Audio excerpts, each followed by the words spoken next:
Selamat pagi Bapak Ibu Saudara yang dikasihi Tuhan Yesus Kristus. Pagi hari ini sebelum kita mulai aktivitas kita mau sama-sama merenungkan kebenaran firman Tuhan. Bapak Ibu Saudara, makanan sangat diperlukan oleh manusia.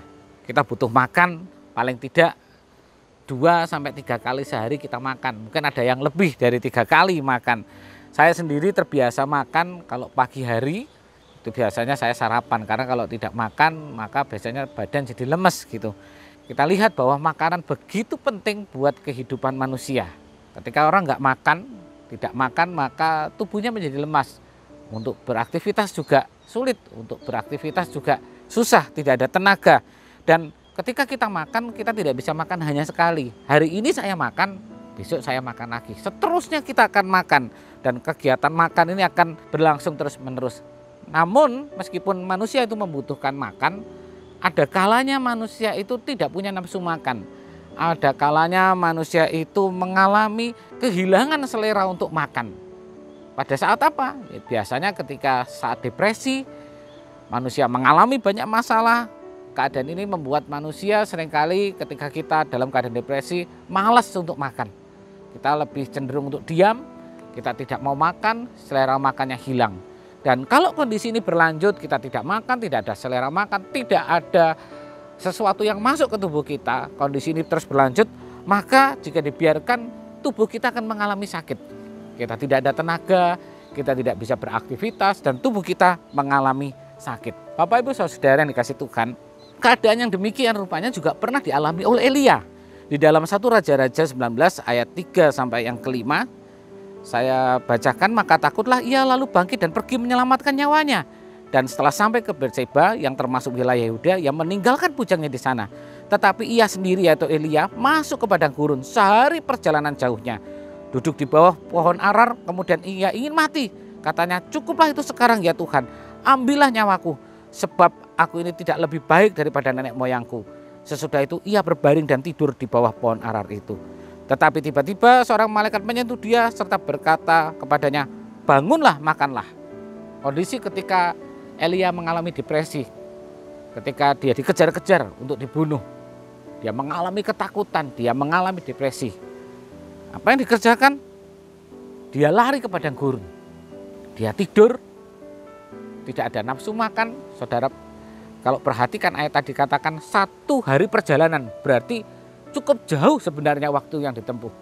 Perjalanannya jauh, lelah, tapi ketika orang mengalami depresi, maka sudah nggak ada nafsu makan. Yang ada banyak, sudah tidur, males mikir macam-macam. Tuhan kita adalah Tuhan yang peduli. Dia tahu betul kalau kondisi ini terus berlanjut, Elia dalam kondisi hanya terbaring, hanya tertidur, maka itu akan berakibat buruk pada diri Elia. Itu sebabnya Tuhan bangunkan dia.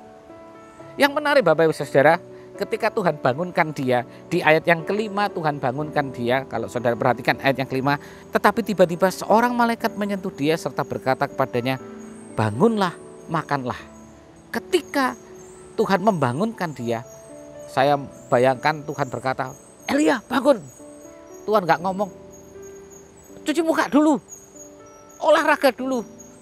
Tapi ada satu perkataan yang menarik, yaitu bangun dan makan. Disuruh makan Bapak Ibu Saudara. Kenapa disuruh makan? Kenapa nggak disuruh cuci muka dulu, disuruh olahraga dulu dan sebagainya? Rupanya Bapak Ibu Saudara, Tuhan tahu makanan diperlukan bagi Elia untuk tetap hidup. Makanan diperlukan untuk dia memiliki kekuatan, dia memiliki power. Tuhan tahu ketika depresi Elia butuh tenaga, butuh power. Itu sebabnya bukan hanya sekali Tuhan bangunkan Elia dan menyuruh makan. Bahkan sampai 2 kali Tuhan ngomong bangun, makan, bangun, makan. Kenapa?